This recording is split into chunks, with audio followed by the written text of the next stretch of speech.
রাত্র 9টার সময় ঘুমিয়ে পড়া পোলাটারও দেখি এখন হয় সারা রাত্র জায়গা থেকে সিগারেটের মাথায় আগুন ধরায়, আর নয়তো চোখের জলে বালিশ ভিজায়।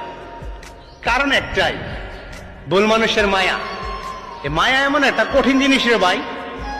একটা ভুল মানুষের মায়া করা যতটা সহজ, ওই ভুল মানুষের মায়া থেকে বেরিয়ে আসা ঠিক ততটাই কঠিন। তবে এখানে একটা কথা আছে, সৃষ্টিকর্তা এই পৃথিবীতে শূন্যস্থান বলতে কোনো কিছু রাখে নাই। একজন যাইব তো 10 জন আইব। শুধু নিজের জীবনের পরিবর্তন করতে হইব, জীবনের মোড় ঘুরাই দিতে হইব।